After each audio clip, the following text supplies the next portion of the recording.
Ah, quel spectacle grandiose! Gérald Darmanin, notre ministre de l'Intérieur, a décidé de mettre les petits plats dans les grands pour le réveillon du 31 décembre 2023. Une fête qui s'annonce aussi pétillante qu'une soirée chez mamie, avec pas moins de 90 000 policiers et gendarmes et 35 000 pompiers. Ouais, 35 000 pompiers. Et je parle même pas des 5 000 militaires de Sentinelle. Donc c'est une véritable armée qui est mobilisée pour empêcher Mamie Michel de brûler son pain d'épices. En tout cas, c'est ce que je me suis laissé dire. On va écouter la fameuse intervention de Gérald Darmanin que j'ai trouvée sur Twitter et qui m'a donné envie de faire cette vidéo parce que je suis un petit peu interloqué. Moi, j'ai vécu l'an 2000 et pourtant, l'an 2000, vous pouvez imaginer le pataquès que ça a été, le réveillon de l'an 2000.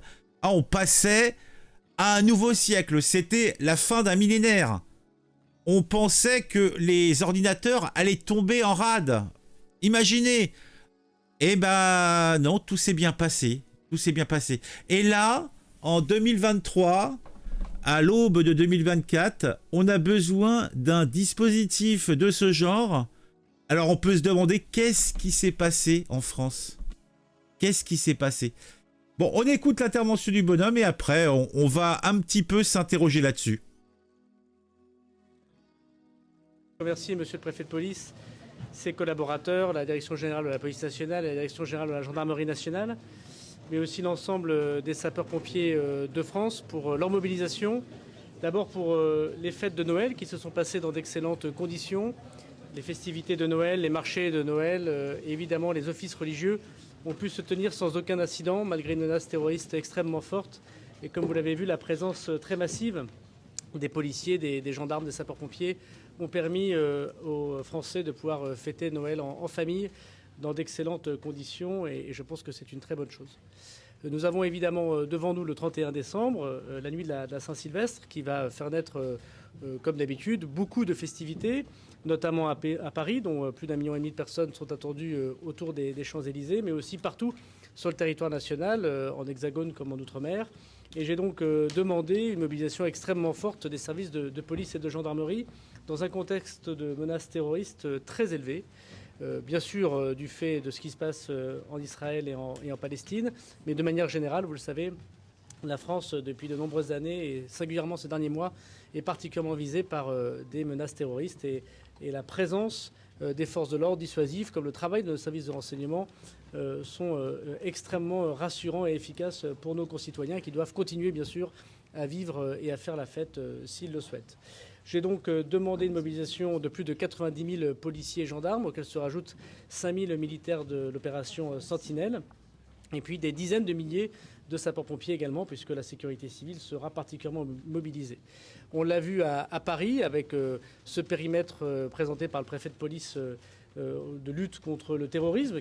Bon, on va pas aller plus avant, on s'en fout un petit peu, on a eu l'essentiel. Donc, où est passé ce sentiment d'insécurité?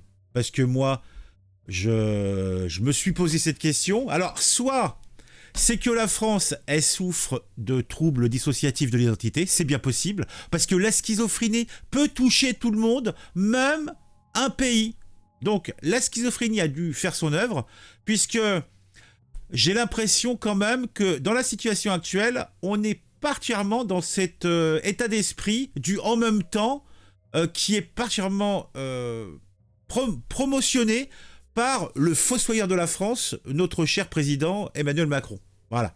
Donc ce sentiment d'insécurité dont nous parlait il n'y a pas si longtemps Elisabeth Borne, eh ben, c'est peut-être pas seulement un sentiment, puisque on a quand même 140 000 personnels de sécurité qui vont passer un réveillon loin de leur famille.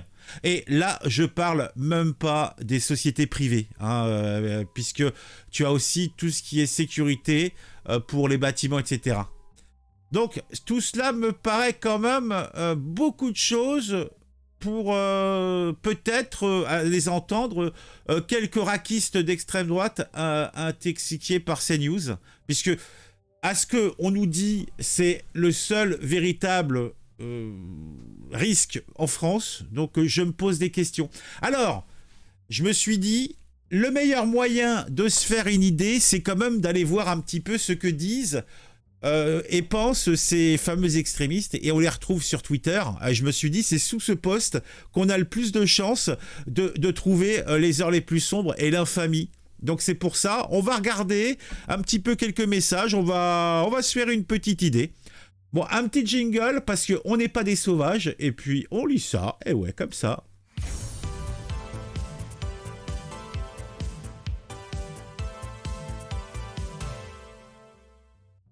Le sentiment d'insécurité d'Elisabeth Borne. Bon. Alors, on verra un petit peu ce qu'on nous dit là. Alors, on va commencer direct. On est chaud, on est patate, on est chaud patate. Alors, le premier, directement déjà, alors c'est un certain Jopi.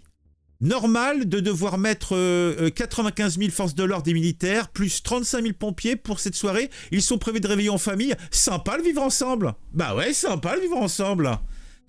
On a un autre qui nous dit « Et vous vous habituez à ça, Gérald Darmanin? C'est normal de vivre cet enfer d'insécurité année après année dans une démocratie comme la nôtre ?» Oui, je vais vous donner l'exemple des grands événements où il y avait bien sûr toujours un service de sécurité, ce qui est tout à fait logique. Mais là, on nous fait des effets d'annonce en plus où on nous dit « Non, non, mais soyez sécurisés.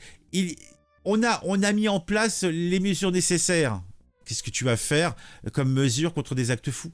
À part rester gentiment chez toi? Je sais pas. Alors, Elisa Perrier dit, à cause des Anglais, des Californiens et psychodéliques, tiens, qui est toujours sur les bons coups, qui nous dit, c'est pour nous protéger des rugbyman anglais. Bah sans doute, sans doute. De toute façon, on sait bien que c'est pour protéger contre les vilains Californiens, les Anglais et les immondes des heures les plus sombres de la droite la plus extrême. On le sait. Et papa, on est en guerre, c'est ça, vivement les milices, comme au bon vieux temps. Eh ben dis donc, ouais, effectivement, ça laisse pensif, ça laisse rêveur. Hein. Record à battre, 874 véhicules brûlés en 2022. Vous pouvez y arriver, challenge. Eh ben dis donc. Bravo, monsieur le ministre, mais juste, je voudrais souligner que la nuit du réveillon, c'est censé être une fête de joie, d'espoir et d'amour. On a tendance à l'oublier, vu le volume de forces déployées. Drôle d'époque. Ouais, ben c'est véritablement ce que je vous ai dit en préambule, c'est que la France et nos gouvernants, tout le petit monde, c'est des troubles dissociatifs de l'identité. On sait plus où on est, on sait plus. Alors d'un côté, on nous dit tout va bien, il n'y a pas de problème, et de l'autre côté, on est hyper sécuritaire. Je sais pas, c'est le en même temps. C'est le en même temps. Voilà, tout est dit, tout est dit.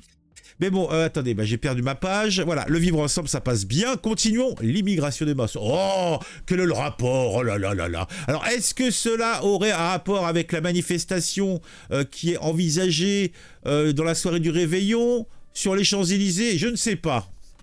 Courage aux forces de l'ordre. On a vu que les nuisibles ont causé pour le délinquant Naël. Cette fois, les pro-Hamas vont encore montrer pire. La France est trop faible. Ah, j'en frémis. Ah, dites-moi en commentaire ce que vous pensez de tout ça. Est-ce que vous aussi, vous frémissez d'angoisse à l'évocation de ce réveillon? Est-ce que, en plus, vous vous rendez compte, pas d'huîtres, hein. C'est mort les huîtres. C'est mort. Hein, et tentez pas le diable, hein, parce que là vous risquez d'y passer à de patrer. Hein. Avec de tels effectifs de police, la fête ressemble plus à la salsa du démon. Peut-être oui. Alors donc on a Kevin, Mathéo, Albert, Maurice, Damien, Francis, Jacques. Le danger, c'est l'ultra-droite. Gérald Darmanin annonce plus de 90 000 policiers et gendarmes mobilisés pour le 31 décembre. Les dangers, Kevin, Mathéo, les Anglais, l'ultra-droite. Bonne année. Et voilà. Vous devez interdire cette manifestation terroriste. Cessez-le-feu est levé, du blocus immédiat, stop au génocide, Free Palestine, soutien à la résistance. Alors, nuit du Nouvel An, tous et toutes sur les Champs-Élysées, dimanche 31 décembre, minuit. Alors soit ça va partir en couille et donc ça sera une victoire des mecs, voilà. Si ça se passe bien, ça sera là pareil une victoire parce que ça se sera bien passé. Vous voyez, c'est père, je gagne, face, tu perds. Voilà, c'est... Ben alors combien de voitures pour la nuit 31? Bon, on sait pas, on va bien voir. Hein. Alors, quand j'étais jeune, la plupart des policiers et pompiers militaires vivaient le 31 décembre comme tous les Français. Qu'est-ce qui a bien pu se passer? Nous le savons tous. Merci d'interdire la manifestation pro-Palestine, pro-Hamas en réalité le 31 décembre prévu près de l'Arc de Triomphe afin de permettre à tous de fêter la fête à la nouvelle an dans une ambiance de fête de concorde. Ouais, bien sûr. Ce n'est plus un pays, c'est une prison à ciel ouvert. Voilà le résultat de laisser les fous en liberté. Eh oui, eh oui. Mais pourquoi Koubé a-t-on obligé de priver de réveillon une famille de 130 000 membres de force de l'ordre? Que s'est-il passé depuis 40 ans? On se demande. Et cette manifestation de séparatistes islamistes, vous l'interdisez ou pas? Bah, on sait pas. Hein.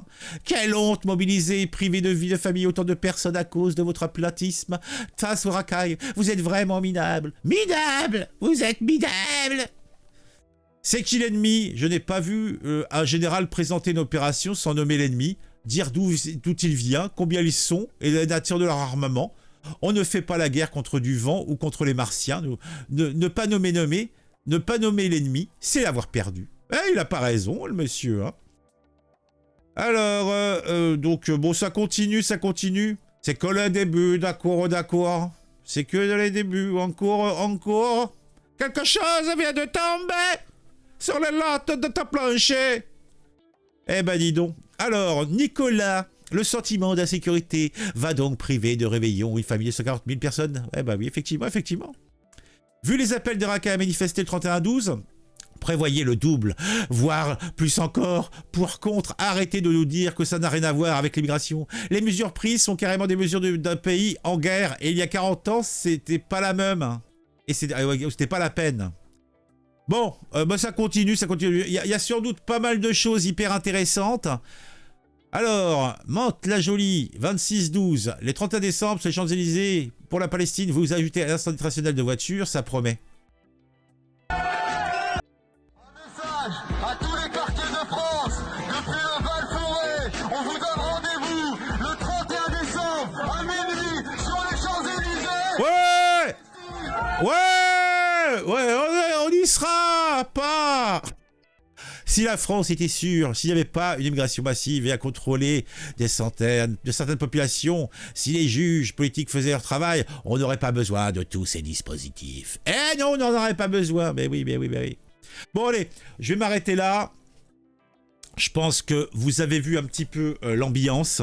Alors, on revient à simplement le titre de cette vidéo. Est-ce que la France est un pays en guerre? Est-ce que pour ce réveillon, on va se retrouver dans la mouise? Est-ce que ça va être terrible? Est-ce que ça va être propre? Pas propre plutôt. Est-ce que ça va pas être beau? Je sais pas. Mais en tout cas, tout cela ne me donne pas envie du tout. Mettez un j'aime, mettez un commentaire pour le référencement. Dites-moi ce que vous pensez de tout ça, parce que là, il y a à dire. Je pense que chacun de vous avait quelque chose à dire. Et abonnez-vous à la chaîne si vous regardez mes vidéos régulièrement. Et si vous le faites, activez la petite cloche, c'est important. À très vite.